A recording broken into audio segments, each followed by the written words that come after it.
You know what, Richard? Can you do? Are you prepared to do that slide right now? Okay, let's add that right now.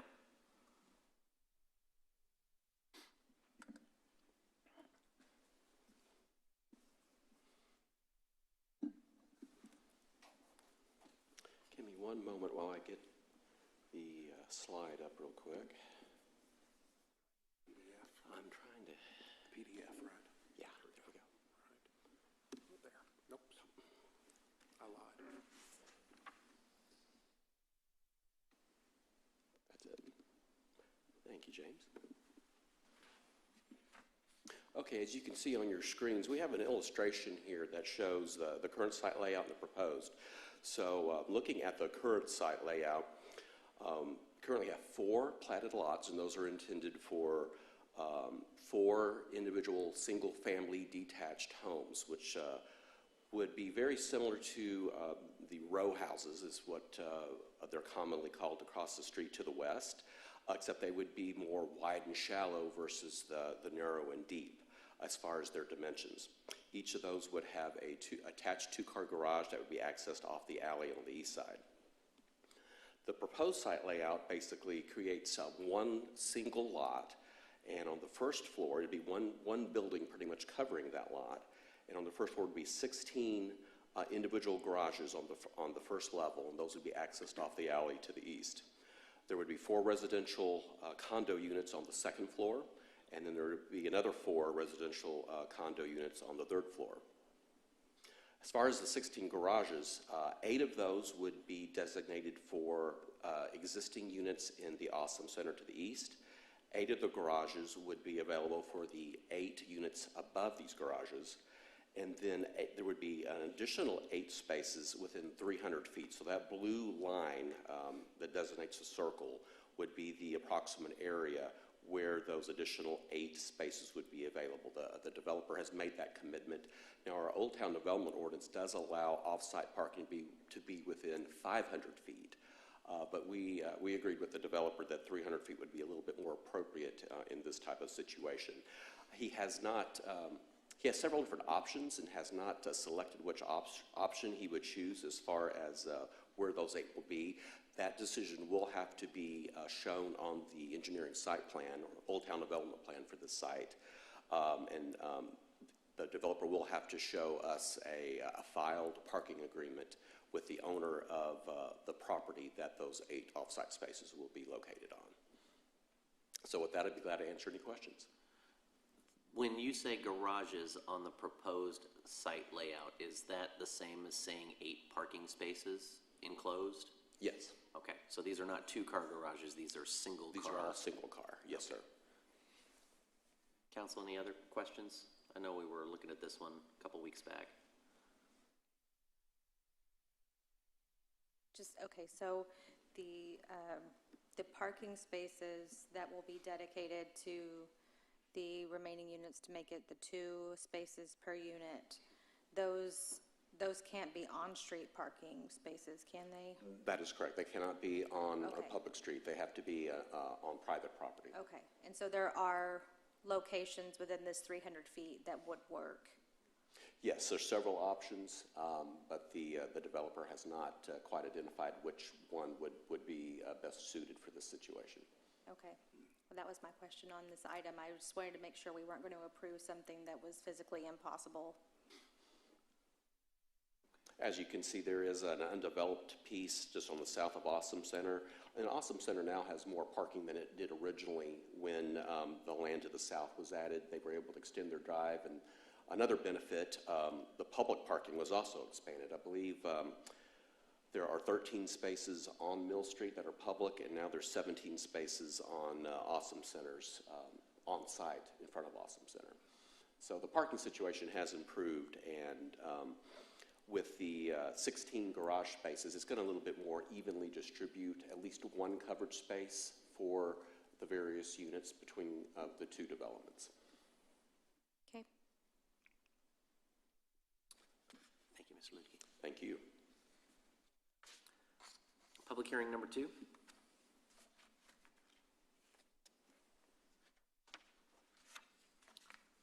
Public hearing number 3.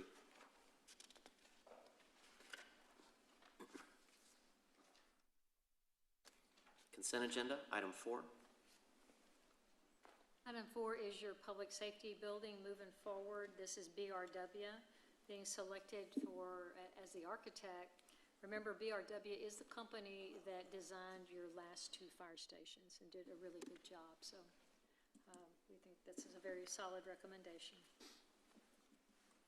Item 5.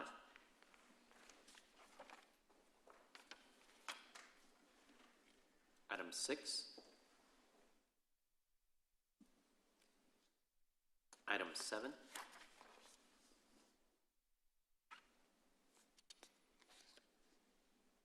Item 8.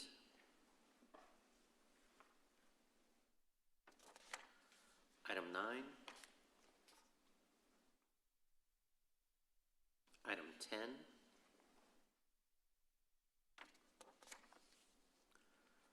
Item 11. Item 12.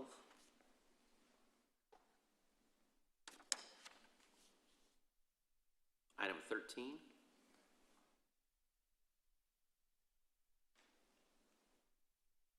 Item 14.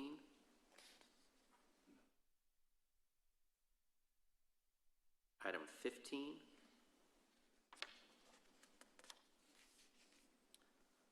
Regular hearing F. Item 16.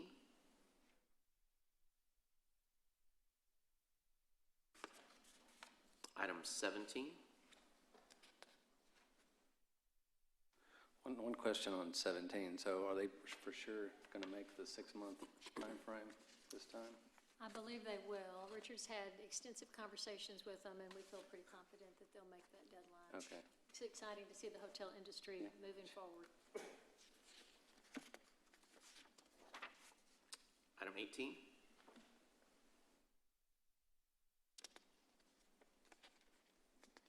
Item 19.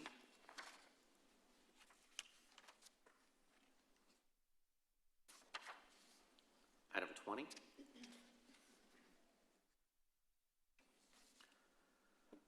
Item 21.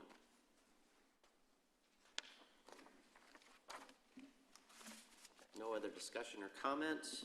We will go ahead and move into workshop session.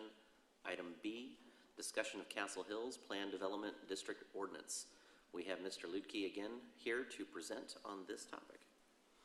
Good evening, Mayor and members of the council. It's my pleasure to give you a brief overview of the Castle Hills PD.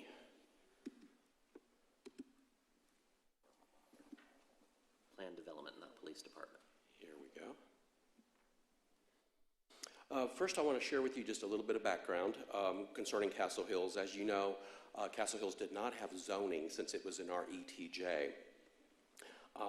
But Castle Hills developed under the 1996 development agreement, which the developer made a commitment to select various zoning districts that existed at that time. They added a couple of new ones as part of that. And Castle Hills developed under those regulations. And as each development came in, they would list a zoning designation on each plat. That was a very wise thing to do, and it came in very handy as time went by. Also, Castle Hills developed under various variances that were approved throughout the years, particularly 2 large variance packages, including the Realm in 2014 and Crown Center in 2020. When the city of Lewisville annexed on November the 15th, all the properties in Castle Hills received temporary zoning classifications. And those classifications were based on the zoning designation shown on those plats. Any unplatted properties automatically were zoned, temporarily zoned, the agricultural open space district. State law and city ordinance requires that we put permanent zoning in place within 60 days, so it will have to be in place by January 15th of 2022.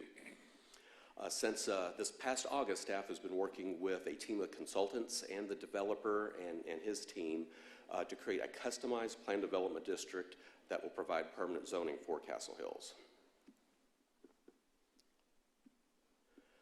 So the goals of this plan development is really to be kind of a one-stop shop regarding all development-related items related to Castle Hills. The main goal is to incorporate the various documents, the provisions of the 1996 development agreement, all the different variances from over the years, particularly the Realm and the Crown Center variance packages, and the 1996 GDO, General Development Ordinance. But probably one of the most important goals was to ensure that the permanent zoning is tailored to match existing development. I think a lot of the residents were very concerned. They wanted to make sure that the zoning, once it was put in place, that they would be conforming and that it matched how their neighborhood or their development was built. We also wanted to make sure that future development is compatible and consistent with the surrounding existing development and the character of the overall area. Another very important aspect is the fact that we are incorporating the SUP process for more intense uses and any uses that might potentially have a negative impact on surrounding areas. This slide shows the outline for the PD. Very straightforward. Section 1 is just the project location, and it identifies 3 subdistricts. Section 2 is administration, and then 3, 4, and 5 are the 3 subdistricts. We have Castle Hills Primary, Crown Center, and the Realm. Castle Hills Primary is basically all of Castle Hills minus Crown Center and the Realm. And I have a map that I'll be showing you here shortly that kind of shows how that lays out. Section 6 is the development standards, and that really captured all of the provisions of the 1996 and all the variances over the years. Primarily deals with infrastructure, landscaping, screening, and parking. Then finally, Section 7's definition, and then the bulk of the PD are the exhibits. I believe we have about 21 exhibits, and I'll be showing you a few of these here shortly. This table is showing the 3 subdistricts and the base districts that are assigned to those. So we have a total of 9 base districts. So 8 of those are in the Castle Hills Primary, which are shown there on the column on the left. The middle column is Crown Center, and its base district is mixed use. And then the Realm utilizes 5 of the base districts as shown on the right-hand column. Next, I just want to kind of give you a real brief overview on some of the major modifications that are incorporated into the PD. Probably one of the most significant ones is the elimination of light industrial district as a base zoning. We had like 4 areas that had zoning designations of light industrial. That included the Target Center at Josie 121 and the Kroger Marketplace development at Josie 121. The other 2 was a daycare center and a self-storage unit. So we're basically designating those sites as general business and modified general business so that those uses would be allowed. The second item is we have slightly expanded the Realm subdistrict to include the Kroger Marketplace development. There is some vacant land between the 9-story office tower at the Realm and Kroger, so this would be an opportunity for them to really fully maximize the development potential on that site. And you also see on the map, it really makes sense geographically to include that. The third item is the incorporation of a minimum of 400 square foot multifamily unit dwelling sizes for up to 10% of a project if the average dwelling unit size of 700 square feet is maintained, and that's limited to only Crown Center and the Realm. Keep in mind, those are the 2 areas that are meant to be a little bit more dense, more walkable, more of an urban type development, where the rest of it is more your traditional neighborhoods. And then the final change was an allowance for a planned self-storage facility on Windhaven Parkway behind Kroger Marketplace, and we did place some conditions on that, and that is something that has been planned for quite some time that they've discussed with staff over the past couple of years. This map shows the base districts for all of Castle Hills, and you can see all 9 base districts are pretty well evenly distributed amongst the various areas. Now I'll just show you the concept plans for the 3 subdistricts.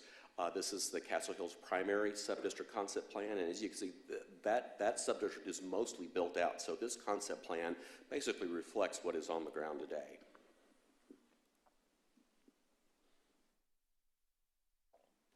Did I skip one? Okay, yes, and the next one is the Crown Center Subdistrict Concept Plan. You may remember this from last February when that package was approved. And again, that's meant to be more of a walkable, urban, pedestrian-oriented type environment. And then finally, the realm. The realm has modified somewhat. It's probably about halfway built out. So we had some of the undeveloped areas that had to be refined to kind of reflect the current plans of the developer. We just wanted to make sure that everything logically tied together and made sense from an overall development point of view. Probably one of the most important elements of the PD is the open space plan. Again, this goes right in line with the open space agreement that the city had with the developer, and this reflects both private and public open space. So the light green is city owned and maintained parkland, and then the dark green is privately owned and maintained open space. And the importance of that is, regardless of what the base zoning is, this illustration really fixes that open space. That was one of the most important topics to the residents out there during the conversations that we've had with the residents out there over the last several years. So this will guarantee that those open spaces are maintained. Next, I'd like to share the adoption schedule with you. The first item occurred last Thursday. We submitted our 200-foot notification letter to a third-party printing and mailing service, along with a mailing list. That mailing list is 4,200 property owners. That represents all of the property owners within Castle Hills, and then property owners within 200 feet of the boundary of Castle Hills within Lewisville city limits. Keep in mind, I think only about a third of the adjoining city limits or boundary is in Lewisville city limits. The other areas are in the Colony and the city of Carrollton and Hebron, and we did send each of those cities courtesy letters along. I believe we also sent courtesy letters to the school district and to the railroad that goes through Castle Hills. So I think that will be a record. It'll be our largest mail out that we had ever done. And of course, the second item is this presentation tonight. And then that 200-foot notice will go into the mail Wednesday at the earliest, Friday at the latest. So we are working closely with our mailing service to make sure they meet that deadline and get those letters sent out to the Castle Hills residents and property owners. On Monday the 13th, the city staff will be sending the public hearing notice that will appear in the newspaper. That will appear on Friday the 17th. And the final two items, Tuesday, December 21st, the PD will go before the Planning and Zoning Commission for a public hearing and a recommendation. Then the final step will be on Monday, January 3rd, 2022, here before the City Council. You'll be holding a public hearing and we'll be taking final action. So we'll be very excited to get to that point. I do want to briefly touch on kind of a summary of the web page that we have developed. We know that we'll be getting a lot of questions, especially when that letter goes out and hits all the households in Castle Hills. There will be a lot of questions. Some people might be a little confused on what this is all about. So we are creating a special web page at cityoflewisville.com/special projects. It'll go live on Wednesday the 8th, and here in 2 days. And it's just going to start out with very basic bullet points with the public hearing dates, what the purpose of the zoning is, but really to explain that there's really going to be no changes to existing development. This PD will make all existing development zoning compliant. We also have links to the map where residents can look up the base zoning districts for an individual address. The actual plan development document and all the exhibits will be there through a link. We'll also have a link to both the 200-foot letter and the newspaper notice. At the very bottom, we will have a white paper that we have modified, but it was one that was presented to the Ambassador Committee, our Educational Committee, last spring, that goes into great detail on, it's really in the format of a question and answer.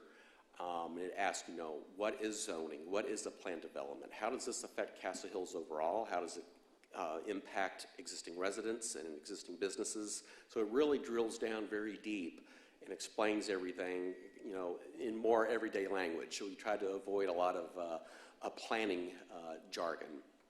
So we look forward, we'll be working with James Kunke and the ambassador group to make sure that they are aware that this website is up. And of course, the planning staff is going to be available by phone. Our number is going to be on that letter. We'll be available also in person for any walk-ins. So we're used to handling a lot of questions when zoning letters go out. And with that, that concludes my presentation. I'd be glad to answer any questions. Richard? I just had a quick question. So you mentioned the bullet statements about the public hearing dates and basically explaining that the existing, anything that's existing is still going to be compliant. That's in the letter as well as the webpage, right? We have a standard letter, and there's a lot of language that we tried to compile in there, but that's going to be the bullet point on the webpage. Okay, so that's it. So the letter does not explain that they will be in compliance if they're living in a home that's already built, that they're going to be just fine. They'll have to go to the website for that. The letter basically gives the date and time of the public hearing and explains that the current zoning is temporary zoning, and we have kind of a chart because there's so many different existing zoning designations out there, and then we have to list the PD. With the permanent zoning-based districts. And again, like I said, we try to keep it always down to one page, and we've tried to fit as much information as we could on there, but we wanted to make the zoning compliance statement front and center on the website. If we feel that most of the residents will be likely to go there if they are kind of unaware of what this is about. And if I can add to that, Councilwoman, with the restrictions on the size and format of the letter, we knew we couldn't get everything in there. So we will be posting those bullet points, most of them, on social media the day the letter goes out. And we also talk to the ambassadors, and they're going to help spread the word through their next door groups and so forth. So we'll get it out there more than just the website, but the website will be where all the details are. Okay, perfect. I just wanted to make sure because I feel like that's a pretty important piece. I didn't want there to be a mass panic. So yes, the social media posting is, thank you. The only comment that I had was, let's make sure we don't send it to the Castle Hills. That's not a part of Lewisville, so we don't have a kerfuffle with that again. Absolutely. Any other questions? Council, I do want to thank Richard and his staff for this. This has been quite an undertaking. They've spent many, many hours developing this plan development. There are very few, probably, cities in the nation that have had to do something like this. And I just want to thank him and his staff personally for all the hard work that they've done to bring this about. And we have worked hand in hand with Eric Stanley with Bright Development and his team. We've met weekly on Monday afternoons since the end of August. So this was the first Monday that we did not have a meeting. We're pretty much wrapped up. I've got a few more little tweaks to make, but we've almost have it across the finish line. Very good. All right. Thank you. Next up, we have discussion of resident satisfaction survey results, and our Director of Community Relations and Tourism, Mr. James Kunke, will conduct the presentation.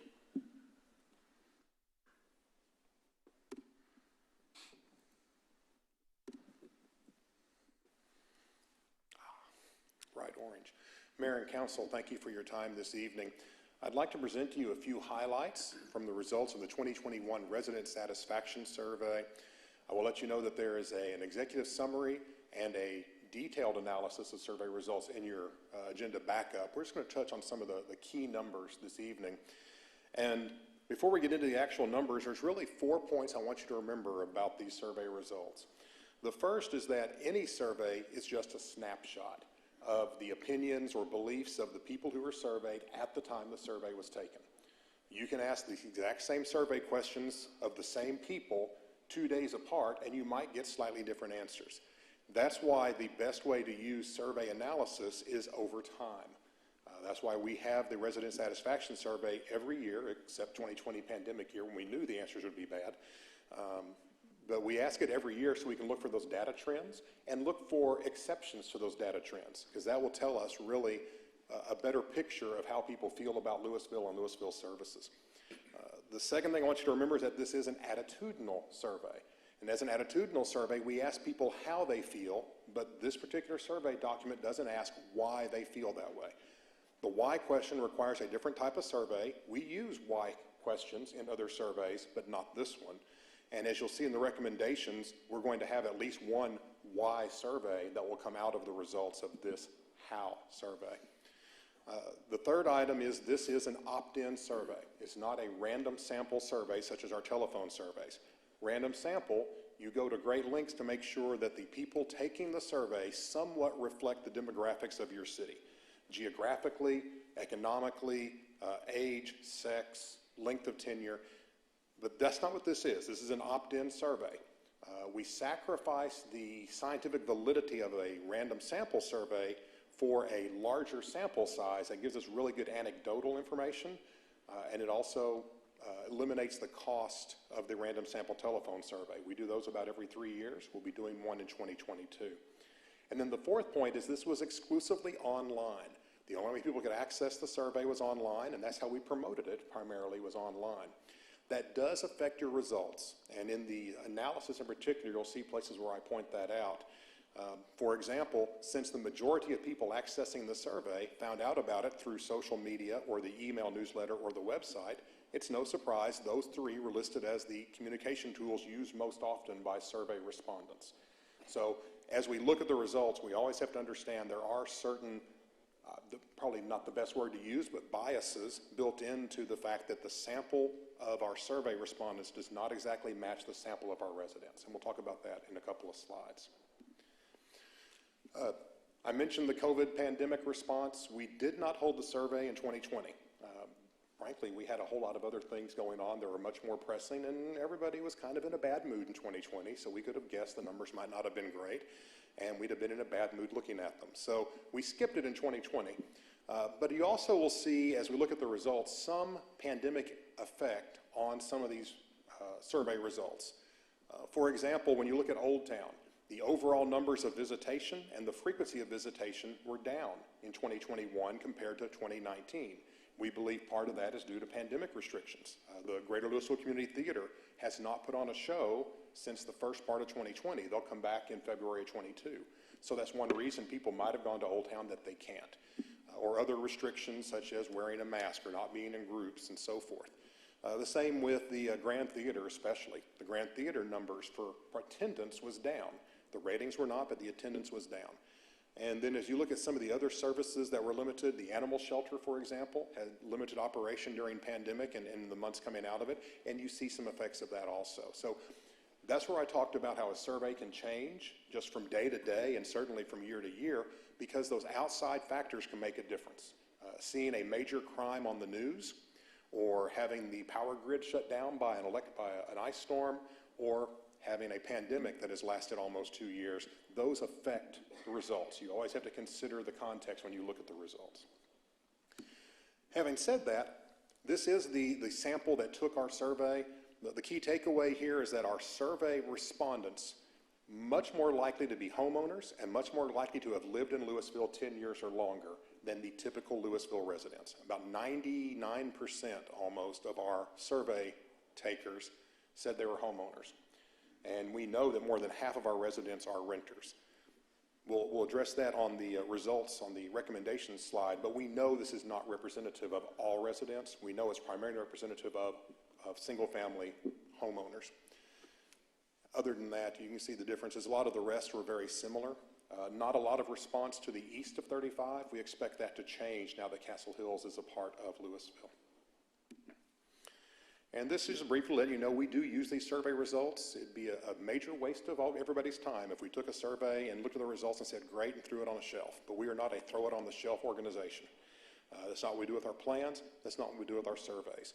So based on this, we look at the data trends from survey to survey. We look at exceptions to those trends, and we find areas where there's attention needed.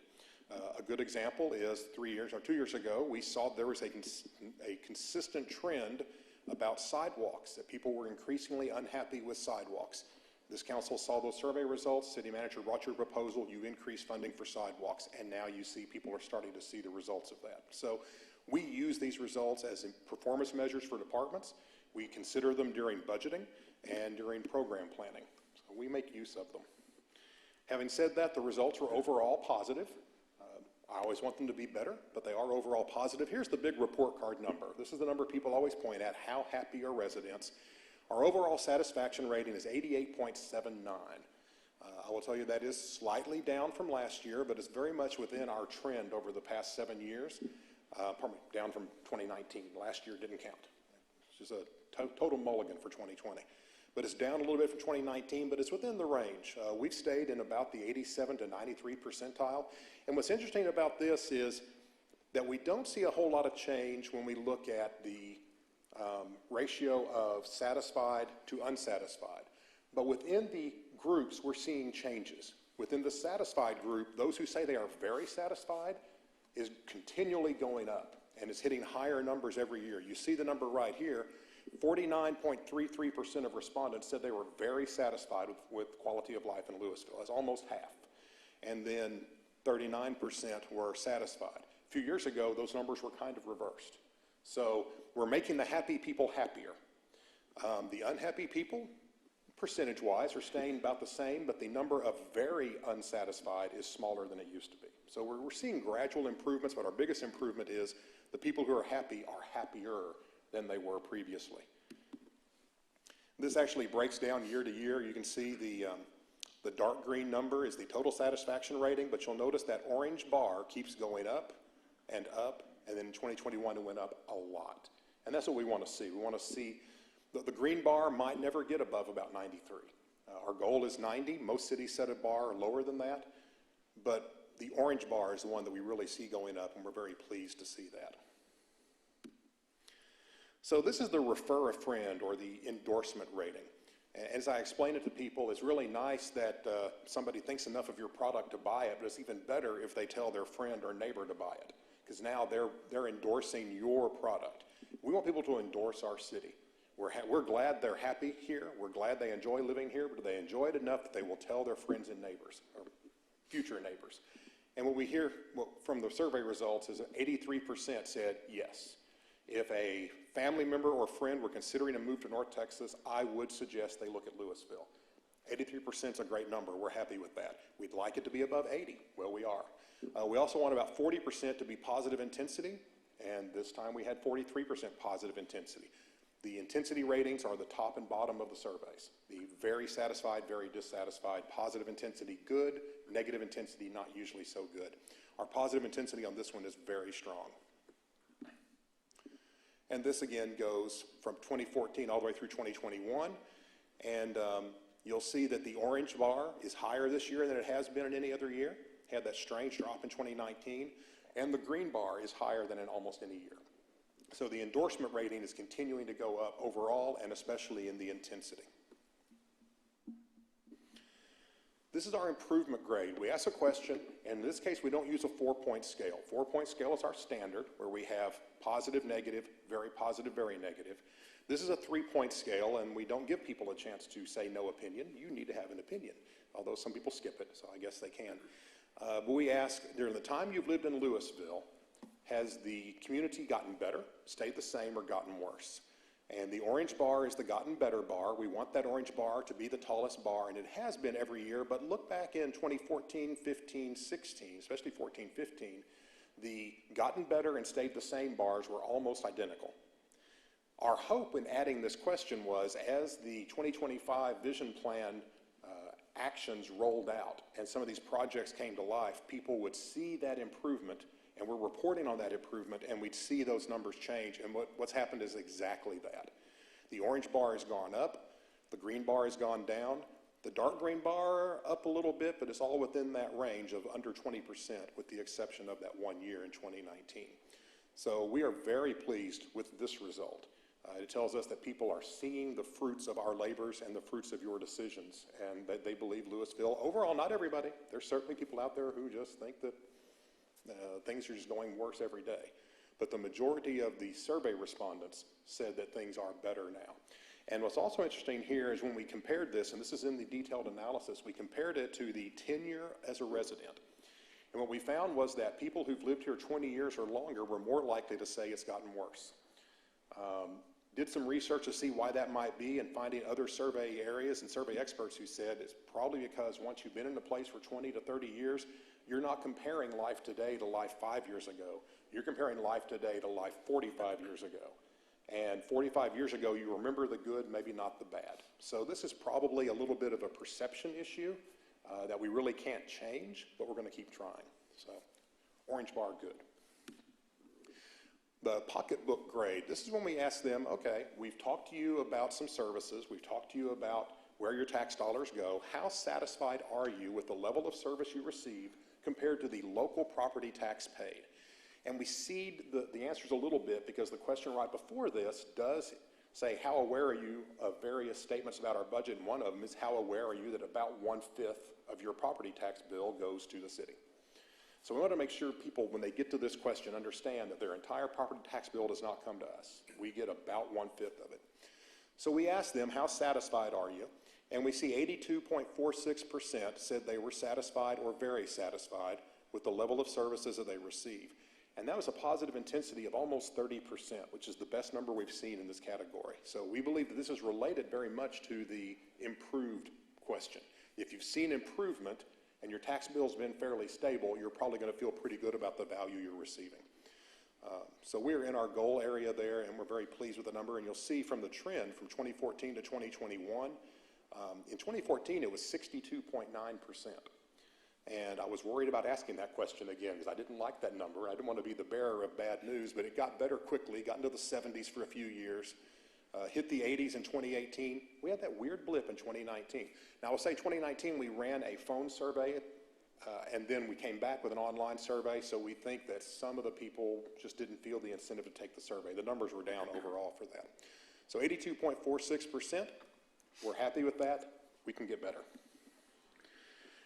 We also ask about safety, and we give a list of locations, of types of locations in the city, and in some cases between day and night. That's a fairly new addition. And we ask, how safe do you feel?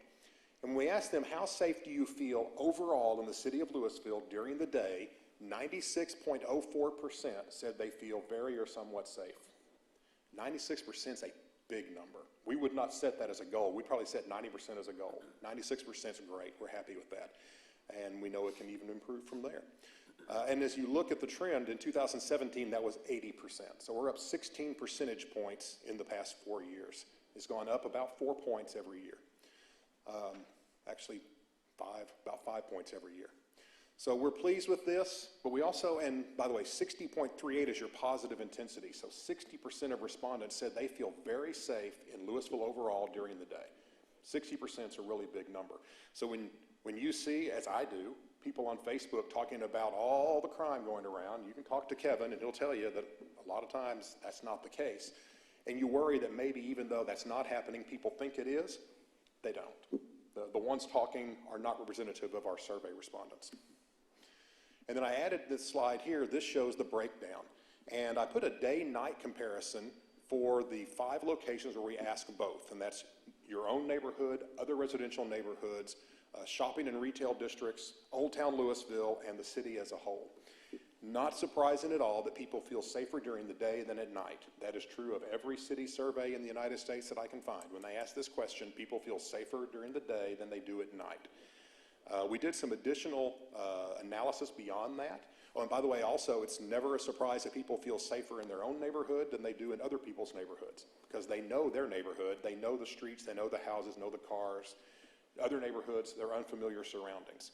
So nothing unusual about this result, but I think what's particularly important to note is that the positive numbers during the day are all in that 90-plus range. So strong numbers overall, more so during the day. We did some additional analysis on that, and what we found was that people who reported street lights as a concern were far more likely to say they feel unsafe at night. There's a direct correlation. Now, I know there's been some studies saying there's not a correlation. Other studies, Dallas just did one, says there is. The public believes there is. They believe if there's not enough streetlights in the neighborhood that they are unsafe. And this number compared to the other number strongly shows that. Okay. Oh, and also I'll point out here, I mentioned those external factors. These numbers are up significantly from 2019. When we did the 2019 survey, it was just a short time after a couple of major violent crimes were reported in the news and discussed extensively, and they happened at night in retail areas. So the idea that people would give a low grade, especially at night and especially in retail areas back in 2019, I could have told you that before they answered the first question because we saw it was in the news. This year, those stories weren't in the news. We had a pretty quiet few weeks right before the survey, and you see the numbers jump up. So again, that's where you want to look at numbers over time. Just taking a single snapshot can really give you a misleading information. So here's some possible actions based on survey results. None of them are greatly detailed. I just want to hit these a couple, because you'll see some of these potentially coming back. One is you've been aggressively investing in streets and alleys and sidewalks. The public wants to keep seeing that. They in particular talked about sidewalks and alleys, but also streets. So what you're doing is bearing fruit, but they want to see more there. Residential street lighting is not really our issue, but a lot of cities are finding that they got to do something about it because there's a concern among residents. So that's something that has been showing up in surveys the past 4 or 5 times, and it's continuing to be an increasing concern among our survey sect. On LELA, what was really good about LELA is we saw that our awareness level of LELA is really strong. It's the strongest it's been. It's gone up every survey. So people are aware of LELA. And what we found is the people who go to LELA give it great marks, especially natural resources, the facilities as opposed to programming. They love the wilderness. They love seeing wildlife. So the belief there is, our assumption is, if we can get more Lewisville residents to make their first visit to LELA, they will become LELA fans. So our goal now is not as much to build awareness in general. We still need to do that because you have new people moving in, but really now it's to strongly encourage residents to make that first visit in some way so that they can enjoy that amenity. Telephone skills for city staff, we've been doing this anyway. We need to keep doing it. People keep acting as if telephones are no longer the way to communicate. Well, the survey shows telephones are still a big, big way people reach out to their city. When they want to tell us something, they want to do it by phone, especially if they're mad. And so phone skill training needs to continue to be an emphasis. And then feedback for residents. We always get a low mark, and most cities do, of on customer service rankings, when you look at the analysis, our customer service ratings are very strong across the board, except when it comes to follow-up from the city. And frankly, it's because when we get something done, we check it off and move on to the next one, and sometimes don't necessarily think about going back. And we don't have assigned staff specifically to follow up. So what other feedback options can we offer for our residents? Ways that they can give us feedback very quickly and easily, and ways we can acknowledge that feedback. There's options. We just need to figure out which ones work for Lewisville. Encouraging the online request portal is one of those options, because if you sign up online and turn it in, you will get response. That's just part of the process. It's built in. Talked about publicizing the annual survey better to our rental residents, especially apartments, so we can get a little bit more balance on the survey results, because we are not 99% owner-occupied. And then finally, I mentioned that you look at trends and you identify where you need to go from how do you feel to why do you feel that way. Back in 2016, we did a police and code survey to get a lot more detail about why people felt safe or unsafe, and what factors affect that, and what we can do to help them feel more safe. It's been 5 years, and based on the survey results, the numbers are good, but we're seeing a couple places where we think we can do better. And so we are planning to repeat elements of the police and code survey in early 22, either February or March, to ask those why questions that we didn't have an opportunity to ask here. And with that, that is the highlights that I wanted to offer, and I'm happy to answer any questions you might have. Mr. Kunke, as always, thank you for the analytics and the wider vision than just the numbers. I think it's important to have the context of why we do these things and what they do to help drive how our residents feel about the city. So thank you. Thank you, Mayor. My pleasure. All right, I think that does it for our workshop. So we're going to take a small break and return at 7 o'clock to the regular session.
She sounds like me. I don't know. Yep.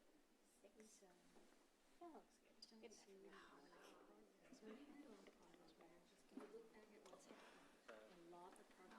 It's my fault. You don't put anything in this way.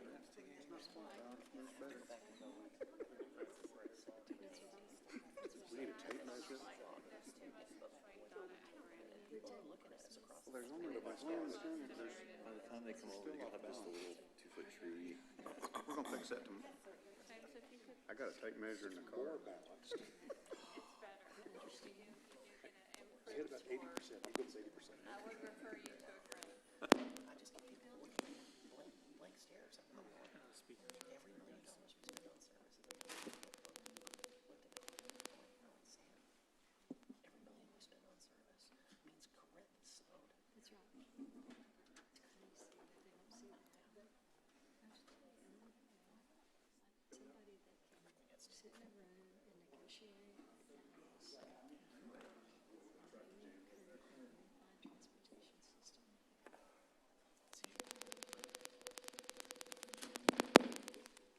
My Nana's calling.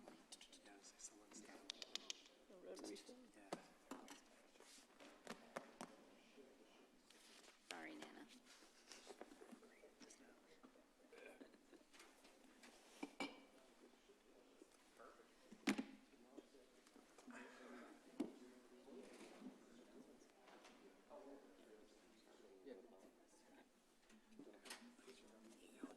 Now that you're here, I need to.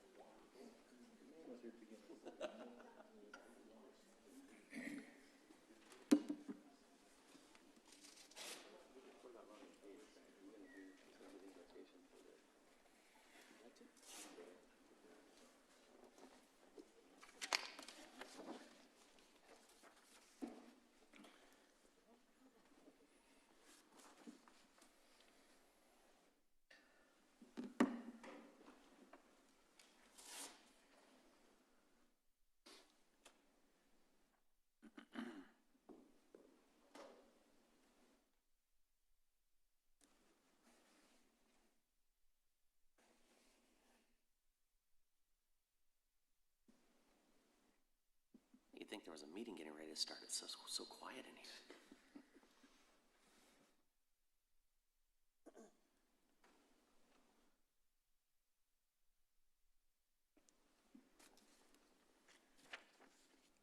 All right, it is 7 p.m. and I will call the regular session of the Lewisville City Council to order. We have a quorum.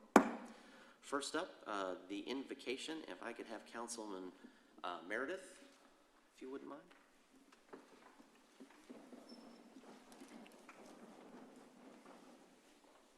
Please bow your heads for a moment of silence.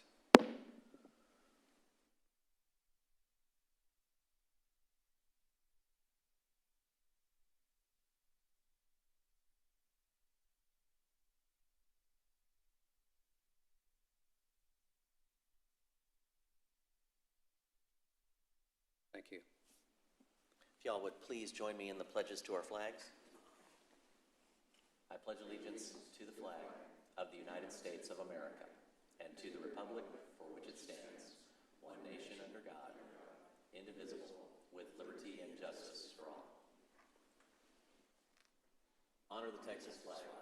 I pledge allegiance to thee, Texas, one state under God, one and indivisible.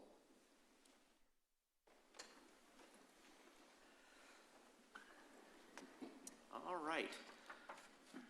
Item C, public hearing. Continued public hearing. Consideration of an ordinance granting a zone change from Old Town Mixed Use 2 District to Planned Development Old Town Mixed Use 2 District with 2 associated variances related to landscaping on .1223 acres legally described as South Village Addition Block A, Lots 6 through 9, located at 206, 208, 210, and 212 South Village Way, as requested by Patricia Fant McAdams, the applicant, on behalf of Henry Romani, RCD Groups, LLC, the property owner. The public hearing for this zone change request was continued on November 15th, 2021, due to concerns related to a variance request to reduce the required parking from the project from 2 parking spaces per unit to 1.5 parking spaces per unit.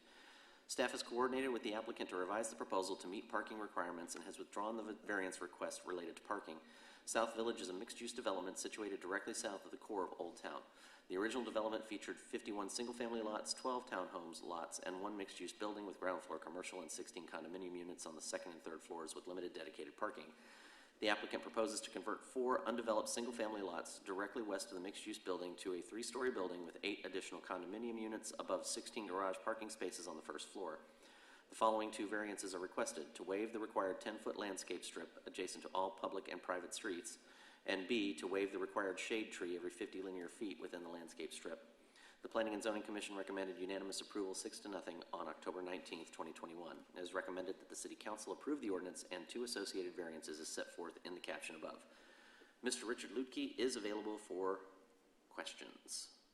Richard, can you confirm really quickly, because I did not look at the variances from the last meeting to this meeting, these 2 variances are the same that were presented at the last meeting, correct? Yes, that is correct. Okay, all right. Well, with that, I will move to approve the ordinance and 2 associated variances that's set forth in the caption. Councilmember Green, if I could have you hold off on that because we do need to close the public Oh, I'm hearing sorry. first. I moved to close the public hearing then. Second. I have a motion and a second. Council, if you'd please vote to close the public hearing.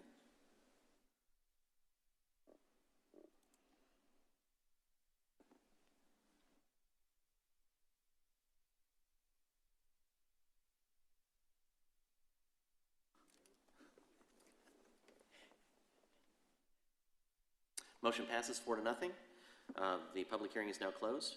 Next up. I can try again. I'll move to approve the ordinance and 2 associated variances as set forth in the caption. Second? I have a motion and a second. City Attorney?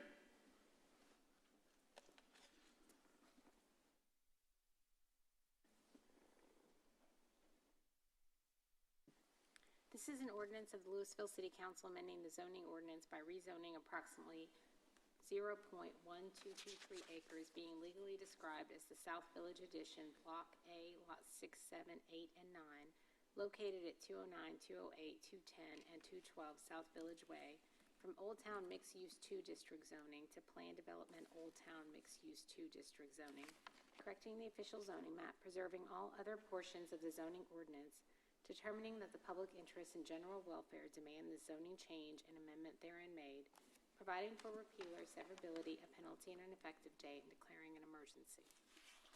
Council, please vote. Motion passes 4-0.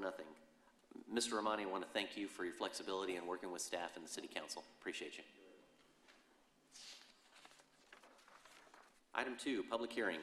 Consideration of an ordinance granting a special use permit and 3 associated alternative standards to the Interstate Highway 35E Corridor Overlay District related to cross-access and landscaping for an auto display sales, outdoor, and repair facility on approximately 11.52 acres, legally described as Lot 1, Block A, Toyota of Lewisville Edition, located on the west side of IH 35E, approximately 750 feet south of Country Ridge Road at 1547 South Stemmons Freeway, and zoned light industrial district as requested by Bill Baird of Baird, Hampton, and Brown, Incorporated, on behalf of Lewisville Dealer 17 LLC, the property owner.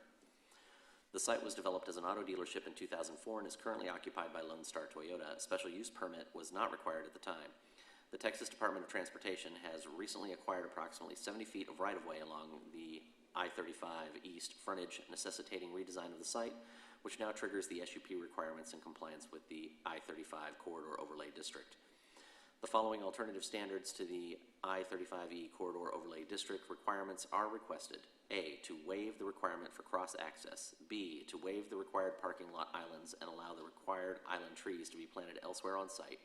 And C, to allow the required street trees to be planted in the 20-foot landscape strip instead of the 4-foot amenity zone.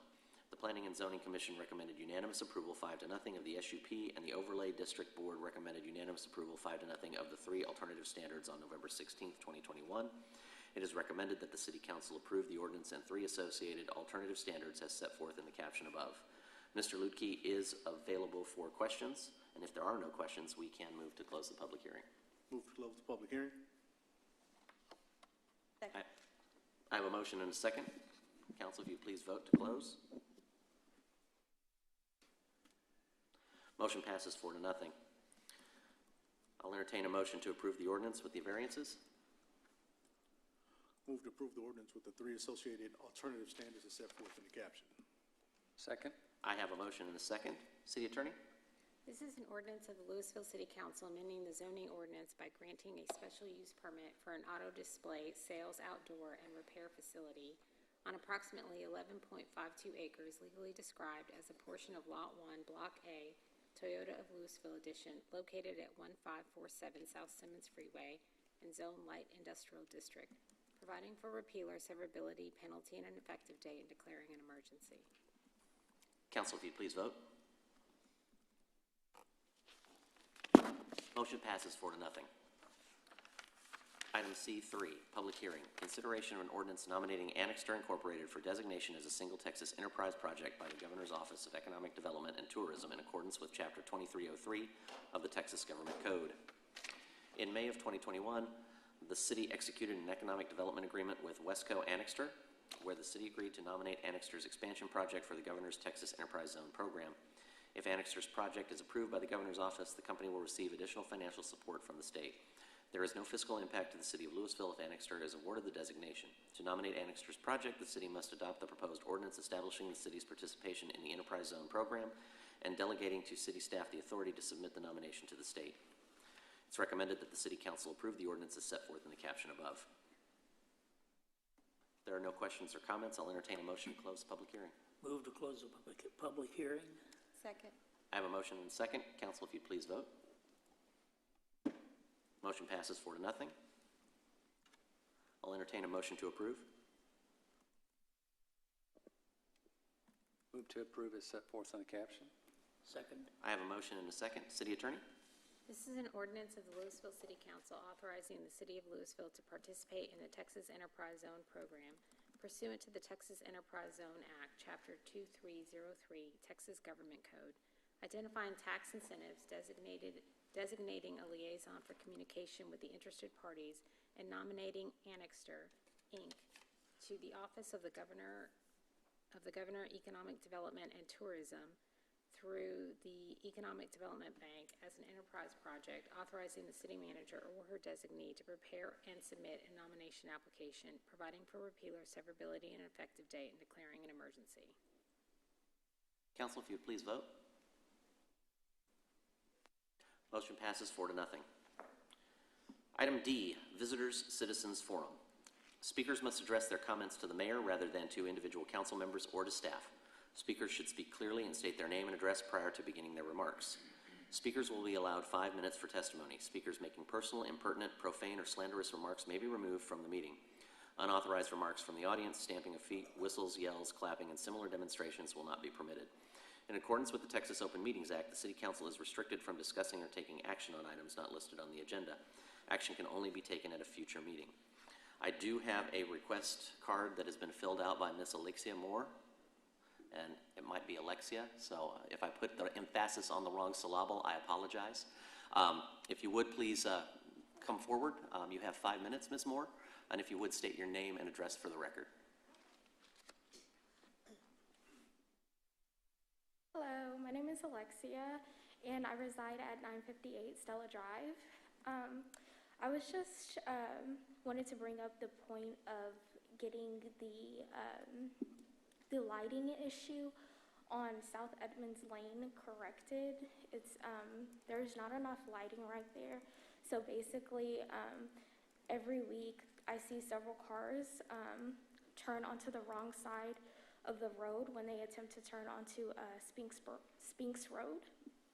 And yeah, there's just not enough lighting, and so basically the only way you can see on South Edmonds Lane is using the headlights of the car in front of you.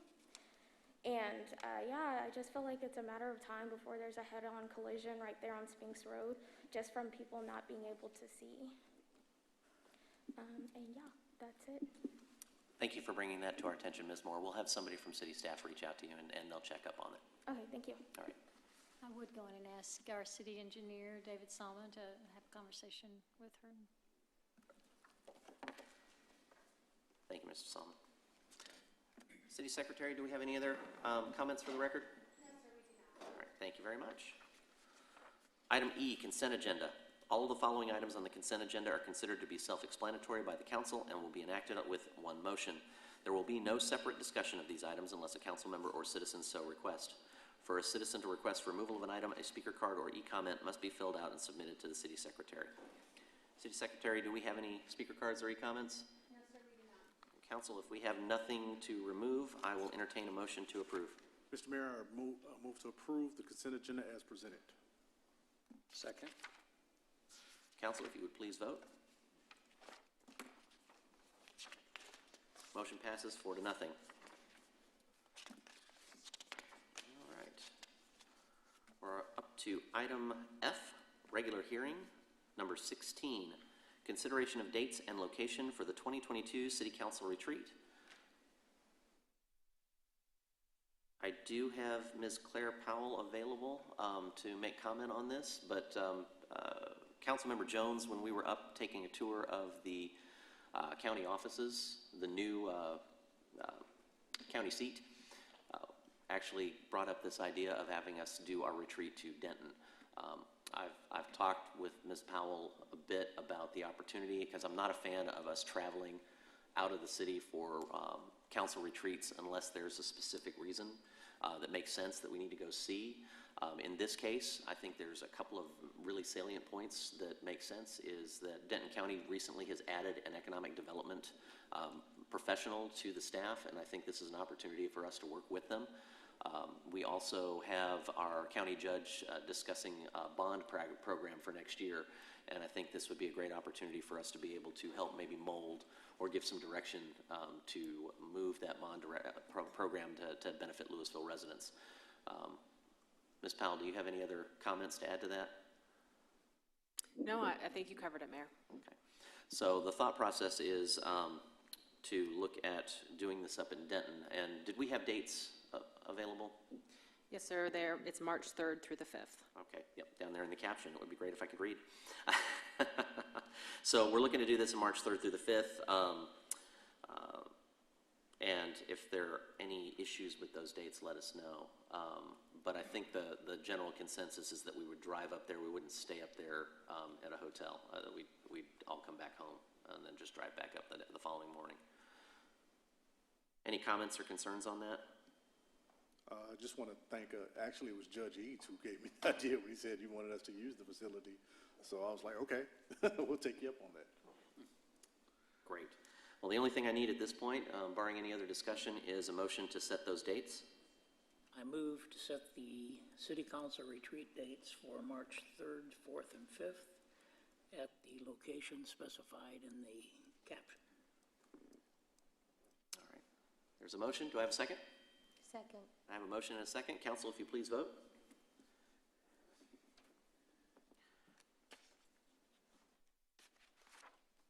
And the motion passes 4-0. Look out, Denton. Here we come. Item 17, consideration of a variance to the Lewisville City Code Section 6-73E to allow an existing engineering site plan to remain active for 6 months for the development of a 120-room A-loft hotel at 740 East Vista Ridge Mall Drive, as requested by Ken Patel, Vista Ridge Lodging Incorporated, the property owner. Approval of an engineering site plan was obtained in early 2018 for A-loft to build a new hotel with 120 rooms. Construction did not immediately occur, and the ESP expired in 2019. Plans to build were then further delayed by the COVID-19 pandemic. A-loft is now ready to begin construction and is requesting a variance to Section 6-73E to allow the existing engineering site plan to remain active for 6 months for the proposed construction of the hotel. It's recommended that the City Council approve the variances set forth in the caption above with the condition that a building permit be issued within 6 months. Mr. Ludke is available for questions. If there are none, I'll entertain a motion to approve. Move to approve the variance request as set forth in the caption with the condition that a building permit be issued within 6 months. Second. I have a motion and a second. Council, if you please vote. Motion passes 4-0. Item 18, consideration of 2 variances to the Lewisville City Code, Section 6-103, Access Management regarding driveways on Lot 1, Block B of North Texas Bank Addition, as requested by Brian Berger, Berger Engineering, on behalf of the owner. The subject site is a 2.43-acre lot zoned light commercial within the North Texas Bank Addition located at 1201 West Main Street. The property owner is proposing to demolish the vacant bank building and build a 5,170 square foot Chick-fil-A restaurant. Sorry, I'm just having a hard time wrapping my head around a 5,000 square foot Chick-fil-A restaurant. That's pretty amazing. Staff is reviewing the engineering site plan. The owner is requesting the following variances: to reduce the required driveway spacing of 100 feet along Main Street, and B, to reduce the required control of access from an intersection of 100 feet along Main Street. It's recommended that the City Council approve the two variance requests as set forth in the caption above.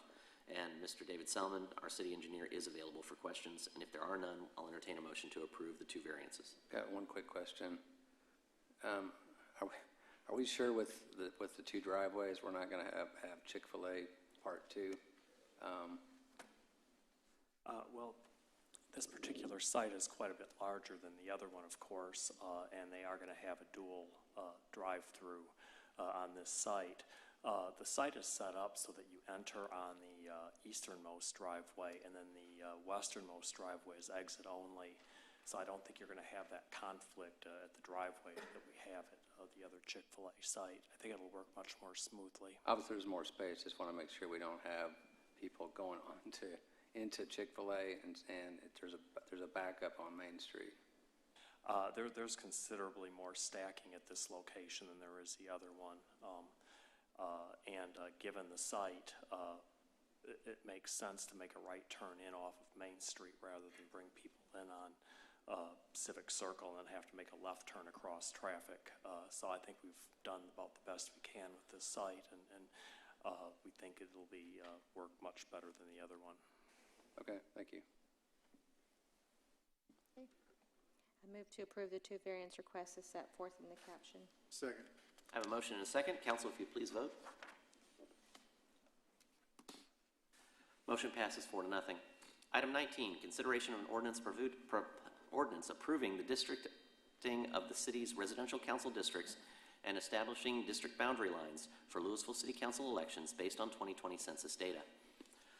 The full purpose annexation of the area encompassing Denton County Freshwater Supply Districts 1A, 1B, 1C, 1D, 1E, 1F, 1G, and 1H, also known as the Castle Hills Development, into the city of Lewisville, triggered the addition of a 6th council district and the adoption of residential council districts.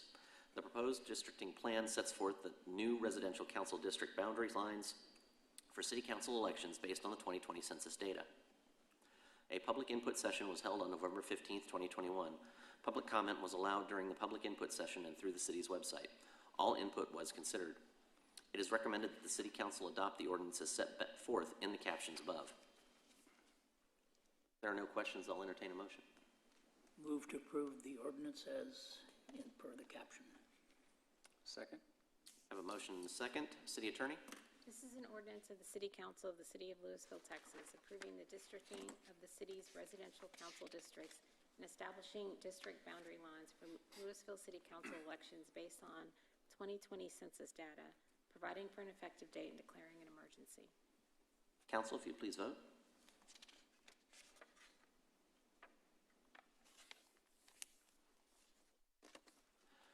Motion passes 4-0. Item 20, consideration of an ordinance amending the fee schedule of the City of Lewisville to include water and sewer rates for utility customers located in the former Denton County Freshwater Supply Districts 1A, 1B, 1C, 1D, 1E, 1F, 1G, and 1H. Annexation of the area contained within the Denton County Freshwater Supply Districts 1A through 1H was effective November 15th, 2021. Transfer of utility services has taken place, and the city has become the sole water and wastewater utilities provider to customers formerly serviced by the districts. All services previously provided by the Denton County Freshwater Supply District have been conveyed to the city, including the issuance of the water and wastewater bills and administration of support for all utility billing inquiries. Beginning this December, the city will commence billing utility customers of the recently annexed districts. While the city currently maintains in its fee schedule utility rates applicable to existing City of Lewisville utility customers, separate fees are needed to accommodate these former district customers. Recommendation is that the City Council approve the ordinance as set forth in the caption above. I move that we approve the ordinance as set forth in the caption above. Second. I have a motion and a second. City Attorney? This is an ordinance of Lewisville City Council amending the fee schedule of the City of Lewisville to include water and sewer rates for utility customers located in the city's newly annexed land encompassing former Denton County freshwater supply districts 1A, 1B, 1C, 1D, 1E, 1F, 1G, and 1H, which is part of the Castle Hills development, providing for repeal or severability and effective date, and declaring an emergency. Council, if you'd please vote. Motion passes 4-0. Item 21, consideration of a resolution extending the declaration of local disaster for public health emergency till 11:59 p.m. on December 20th, 2021. On February 17th, 2021, Mayor Rudy Durham, acting in accordance with authority granted to him under the City Charter and Code of Ordinances and under Section 418.108A of the Texas Government Code, declared a local state of disaster for public health emergency due to concerns related to COVID-19, the disaster declaration, which the Lewisville City Council subsequently ratified, supported, and continued until 11:59 p.m. on December 6, 2021. Ongoing evaluation of circumstances related to the virus and the updated recommendations of the Centers for Disease Control and the Texas Department of State Health Services indicate that the conditions necessitating the disaster declaration have and will continue to exist for a period extending beyond December 6, 2021. It's recommended that the City Council consider the resolution as set forth in the caption. If there's no discussion, I'll entertain a motion to approve. Motion to approve the resolution as set forth on caption. Second. I have a motion and a second. Council, if you please vote.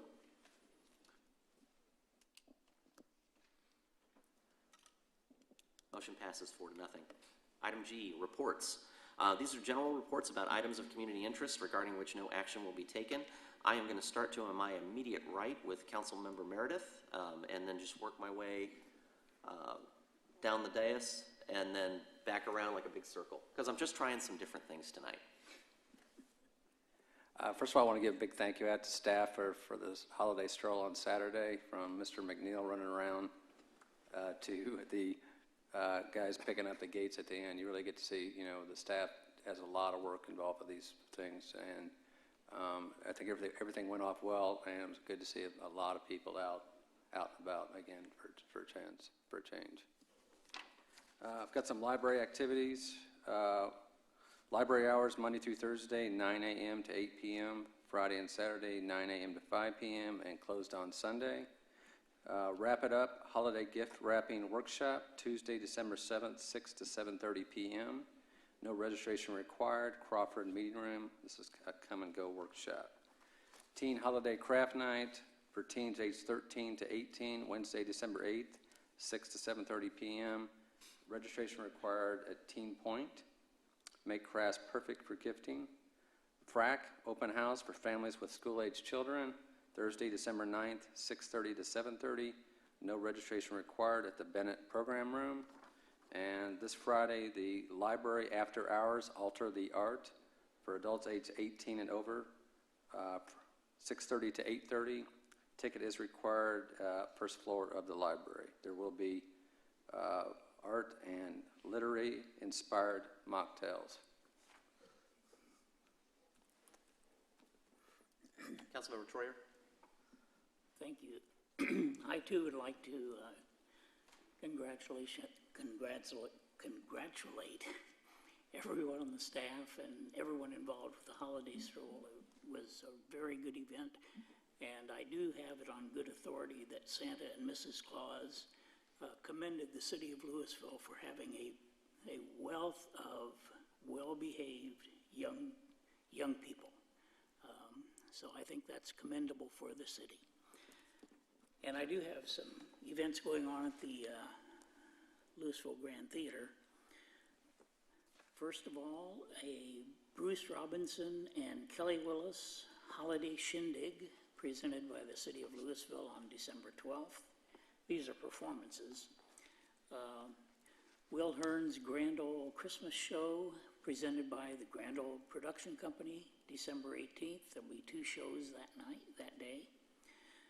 The Acoustic Jam, of course, goes on every Friday night from 6 to 9, presented by the Visual Art League of Lewisville.